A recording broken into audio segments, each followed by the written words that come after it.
providing a case update from Sheriff Warnke regarding new case development and case leads. In addition, you'll have the opportunity to hear from Chief Vasquez, who is the chief for University of California, Merced, and you'll also be able to hear from Chancellor Leland an overall safety message that she's going to formally issue to the world regarding this event. And then at the conclusion of the press conference, you'll have the ability to ask some pertinent questions regarding the case in general. Please know that the investigation is rapidly progressing. However, it's still in its infancy stages. And so as much information we know, there's much information we currently don't know, and there's some we will not know. And that will be reiterated by the executive team that's up here. Chancellor. Thank you, everyone. If you were at the press conference yesterday, you know that I stated that our effort was to be accurate and to deal with facts. And so I want to give you a statement, and then these good gentlemen to my right will provide you with the details about the facts as we know them at this point in time. We are in the preliminary stages of our inquiry, but based on the evidence gathered so far, which include the crime scene and the suspect's campus dormitory room, we have no reason to believe that this was in any way related to terrorism. At this point, it would be irresponsible to draw such conclusions based solely on the ethnicity of the suspect.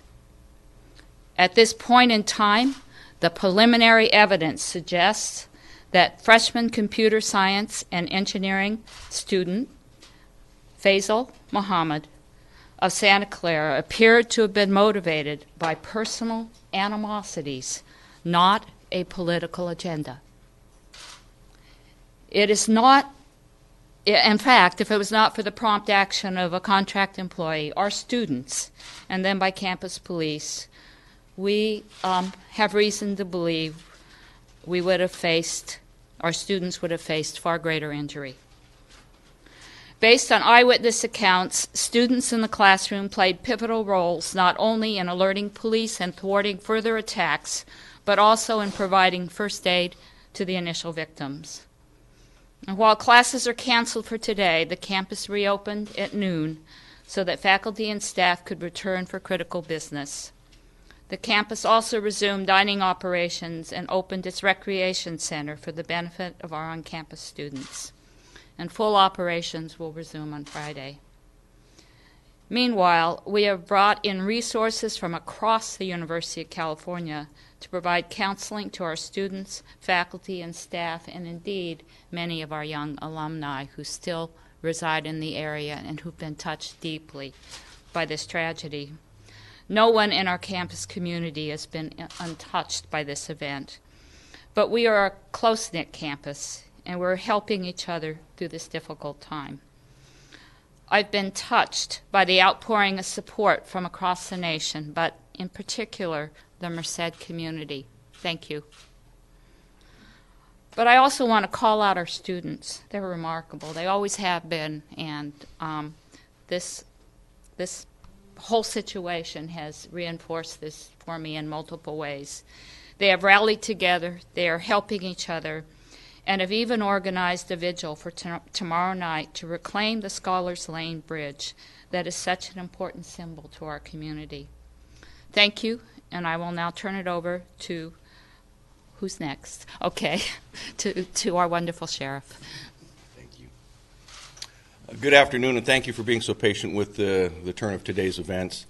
I'm going to give you a briefing on what we have learned so far during our investigation pertaining to the criminal act of this one individual.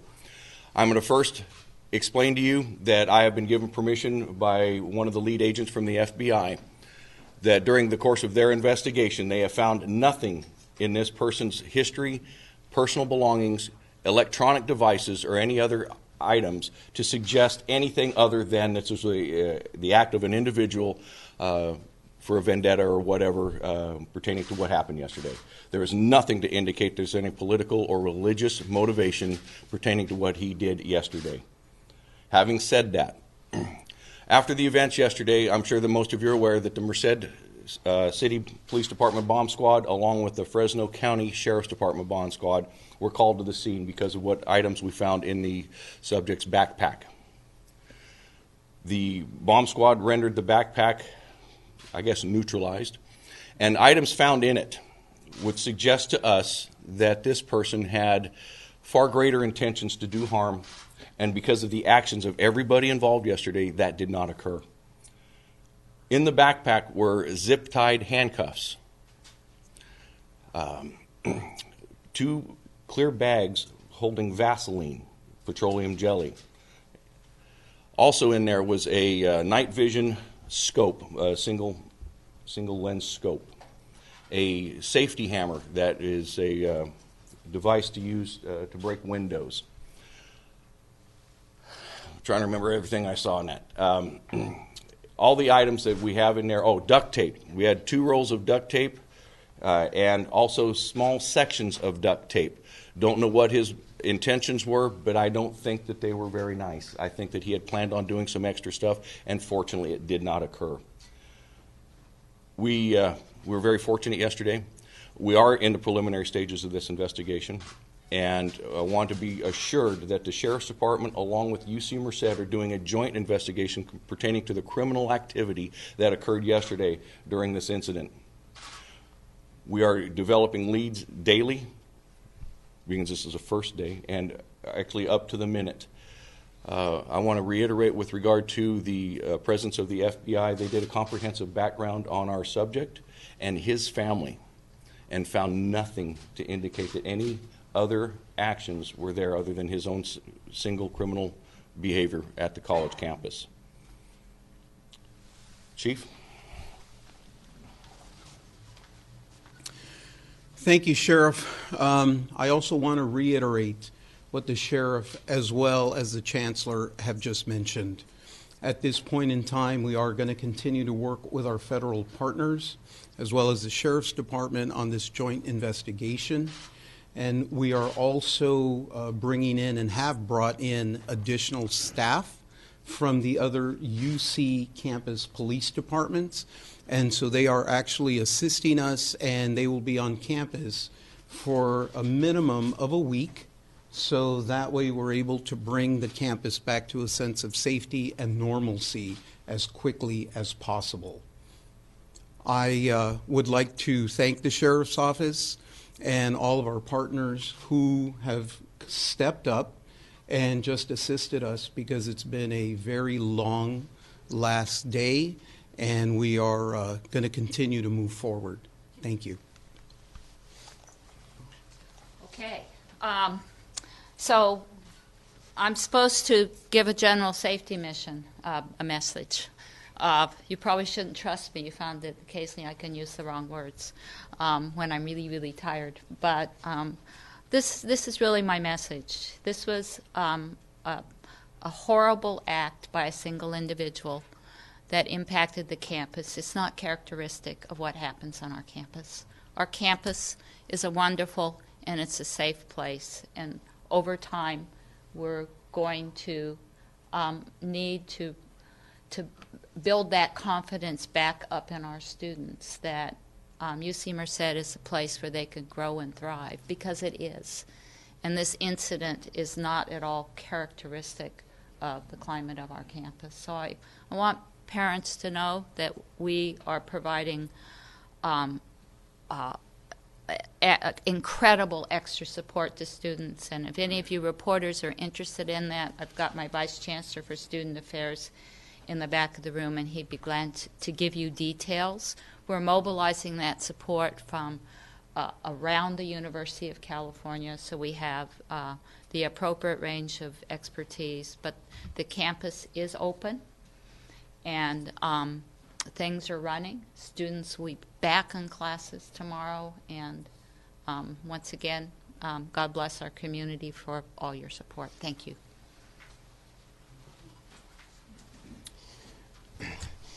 In conclusion, we'd like to reiterate again that this investigation is in fact still in its infancy stages, and there is some information that we currently don't have available, and as it becomes available, we will keep everyone in the loop regarding it. Please know the overall safety message here today is that we have some of the best trained men and women with the best resources and the best equipment to combat and to prepare for anything like this in the future. Indeed, we will recover from this, and with the cooperative efforts of all the law enforcement agencies working together, we will see a new day for our community. At this time, we do have some time to take some questions. Should you have any, please identify your name, the news company, and your question. I think we saw one first, and the staff is going to come up. Is there any indication, first of all, are you releasing the names of the victims, and is there any indication that the first victim, that male student in the classroom, was specifically targeted? With regard to specific targets, I don't have any direct first-hand knowledge that there's the potential for that at this point. I am not going to be releasing the names of the victim because of or the victims because of being in a college setting. We would, as my job as coroner, I release all the information I can on our suspect, but I want to respect the privacy rights of the folks that were injured in this and let them heal right now without being bombarded with questions pertaining to what happened. They've gone through a lot right now. Maybe at a later time that'll come up, that during their healing, I understand that you've all got new stuff that you want to take care of, but at this point I am not going to release any victim names or contact locations for that. The university cannot legally, by FERPA, release the names of the students. Sheriff Eric Rosales with KMPH. Yes, sir. Fox 26. Wanted to find out, I'm sure part of the investigation you spoke with the parents. Did he have any mental issues, anything like that, any background? We had nothing to indicate that this person was on anybody's radar. We checked through everything that we had our access to. That's why I asked the assistance of the federal government, FBI, and Homeland Security, and there was absolutely nothing that they could find that would indicate that he was doing anything other than being a college student at UC Merced. There was zero radar on this fella. Sheriff Gabby Rodriguez with CBS 47. He said he found petroleum in the backpack. Correct. What kind of damage could that have caused? Petroleum, I'm going to use the term that the bomb squad used. They said petroleum jelly is a poor man's C4. If you guys know what C4 is, a military-grade explosive. It can also be used in conjunction with a... I'm losing the term on the type of napalm, because it being petroleum, it can be lit on fire and thrown. Don't know what the intentions were. We have nothing to indicate that he had anything other than sinister, I'll call, but we don't know what he was going to do with it. But he did have 2 baggies with the items in there, and the potential for other things to happen with that was there. We just don't know what his intentions were. Was anything found in his room that could indicate a plan or an outline of what a reason or what you intended to do? There was nothing on the reason behind anything. We did find a handwritten note that listed, I'll call it a laundry list of the items he had on a piece of paper that to stuff in his backpack. Okay, there was nothing other than the handwritten list that I'm being made aware of, and that handwritten list was just literally a laundry list of stuff. And most of the items, there was one item that wasn't found, and it was a pair of scissors. It was listed on his list of stuff to take, and we never did find them. And one last question. We haven't heard if you have spoken to his roommate or any of his other closest friends at the school, and if so, what kind of information were they able to share? And if they did, what led you guys to contact the FBI? Because of the potential on any situation like this with any college campus, we have the resources available, and they've been making themselves very available to the local law enforcement because they have access to a lot more information and intel that we can get our hands on as fast as they can. So they were asked to come in on a just in case, and they, at my request, they did the background on our suspect and his family, and they reported back within a matter of a couple of hours to me with regard to the lack of finding anything to be of concern pertaining to the student. Other than his actions, we had no indication anywhere in his history or personal life at this point to say that he was going to do anything like this. Sheriff Linda Mumaso with KCRA 3.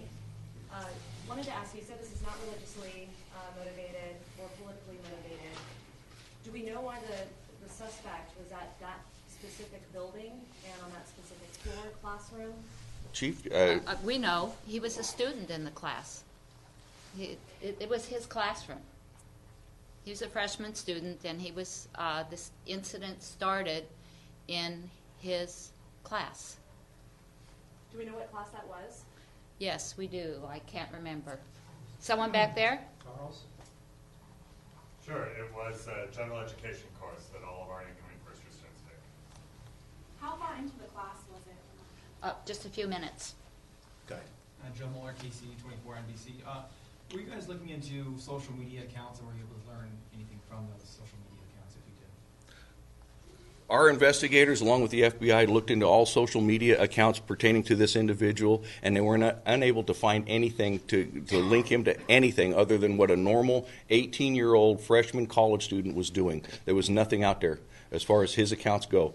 They dissected his computer, and there was nothing, zero on that. And ladies and gentlemen, be really sure I would share that with you if it was there. There was just nothing there. Sheriff, this is from Mike Vargas with the Merced News. Can you share a little bit about this assailant's background? For example, does he have siblings? Where is he from? Can you tell us a little bit about? I will share his city, his family's city of residence. The assailant, the suspect, was a current resident at UC Merced, and that's where his address is listed for us. He has family in the Santa Clara City area. As far as the background on his family, I'm not going to release that at this time. Sheriff, you said he was motivated by personal animosity. I use that term because I have no other reason to say why he did what he did. We have nothing to indicate. Was he angry? We don't know. There's something personal that something got him, and we don't know what it was. I'd love to be able to tell you what it was, but I don't have it. But does it look like he was specifically targeting students in that classroom that he was a student in? You know, I don't know if he was specifically targeting that classroom. I can tell you that by what the evidence found in that backpack was that his intentions were to go further than what he did. So whether that was a specific target area, don't know. The actions that happened, we were very fortunate that it didn't go further than that. Do we know if there was a relationship between him and the first person he stabbed? I'm not aware of anything. They were classmates together, and it's not a huge class. So certainly there was a relationship. As you know, we've interviewed everybody that was in that classroom. We've interviewed roommates. Have we yet put all the information together? No. So the fact that we're saying right now that we don't know what the motive is doesn't mean that tomorrow we won't be here reassembled with a clear motive. Can you tell us about anything that happened in that classroom to cause him to do anything? Not that we know of yet, other than the altercation. We know that they were in some study groups together, but we don't know yet what would make sense to any of us as a trigger for this event. So Chancellor, had the class been going on for a certain amount of time? Just a few minutes. Just a few minutes? Yeah, wasn't. How many students were Charles, you know? Yes, 15. 15. Sheriff, have you had a chance to interview the officers who shot the student? And what have they said about or I don't know, maybe the university police stances, what have they said about the moments that led up to that and their decision to use their firearm? We are handling the officer-involved shooting portion of this, and until we have a complete conclusion to that investigation, we're not going to release any statements made by the officer. Our agency is conducting that at the request from the chief. So as soon as that is concluded, then that information will be made available to the UC, and it'll be up to them to disseminate that. So, Sheriff, are you positive at this point, or can you say with positivity that it wasn't a terrorist act? Yes. I am very comfortable and confident in that statement because of all the information that was shared with me through the FBI. The FBI had provided 20 agents to this. It wasn't just one guy making a phone call. They were very, very thorough in their investigation of this, and I'm very confident, and I talked with the lead investigator this morning, and he is also very confident. Can you tell us anything that the roommate shared with you while being interviewed? At this point, because of the ongoing criminal part of this, we're holding that information close to us. Sheriff Warnke, Hubbard from ABC 30 Action News. An ISIS-related Twitter account praised Faisal Muhammad. I just wonder if you have any kind of comment towards that or towards ISIS in general. Well, the comment made by any radical group such as that is just that. It's a comment made by a radical group, and any time that somebody's doing what this individual did here, we're going to get some kind of comment from them. But as far as any link, there's no link that we have at all to this. And as far as them making a comment, yeah, they're going to do something because that's their job. They want to terrorize folks, and they're going to do whatever they can based upon anything, and I mean any piece of information that they can get. Sheriff Shireen Takarobi, ABC News, could you elaborate on the contractor and his actions, how crucial those were in perhaps preventing further injury? You know what, Chief? I think I'll let you field that one because right in there. Thank you, Sheriff. Yes, apparently there was they actually had heard a scuffle already with the students inside of the classroom. And so when they came to open the door, it was basically at that point in time that the suspect actually realized there were more people coming in. And so there was an incident between them, and then the suspect had left. So as the sheriff mentioned yesterday, very heroic actions on the part of the students in the class who were already kind of going at it, and then with the contractor coming in. Chief Vasquez, you had a similar incident to this when you were at Santa Monica College, correct? We had an active shooter while I was in Santa Monica on June 7, 2013. Can you compare the two of them? Anything you learned from that incident that you brought to this? Well, that the police officers are trained very well. In that incident at Santa Monica College, it was handled in under 4 minutes, start to finish.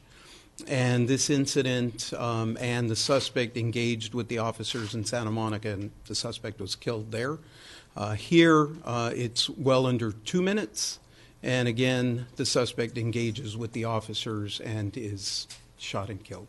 So it's the training component that I think the sheriffs that I've had the opportunity to work at. Is it kind of scary, Chief, knowing that this person was on campus and had all these items in his bag, and because of the fast work of the police on campus, that was nullified? You know, it's always disheartening to see when students are bringing things to campus that are for reasons other than good. And so, again, the quickness which this was resolved makes me feel much better and certainly more confident in the ability of not only our law enforcement officers on campus, but as well as the support that we have received from the incoming agencies. You know, I think it's, I just want to speak to that because I think it's troubling across the nation, the increase in violence that we've seen in our colleges, our universities, and our schools, and that as a nation we need to figure out how to address it. Why young people who are full of promise choose these paths rather than others. So I feel very strongly about that.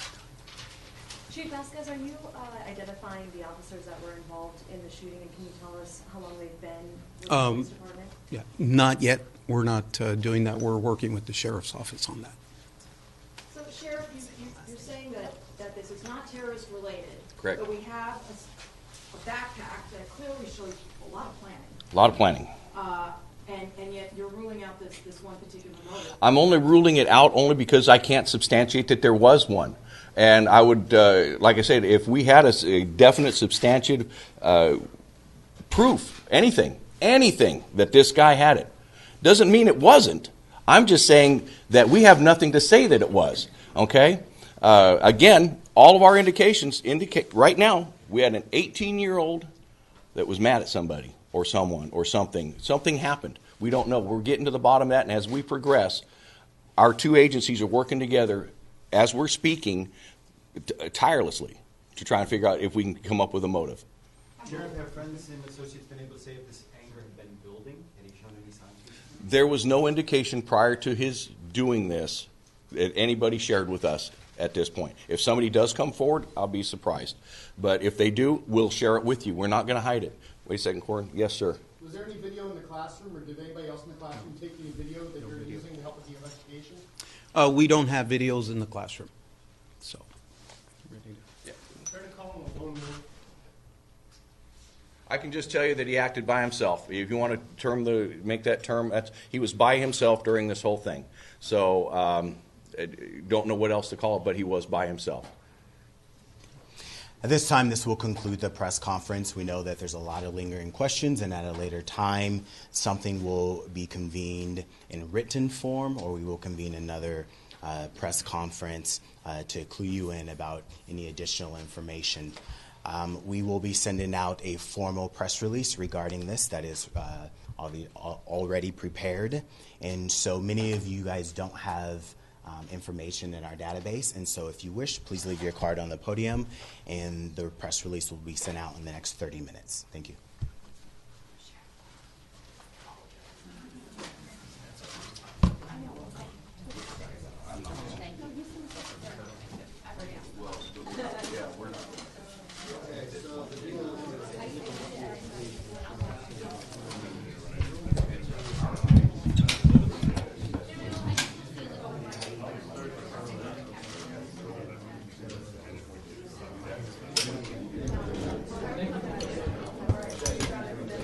All right, guys, that is a wrap on that press conference. Going to throw up the lower third that says break.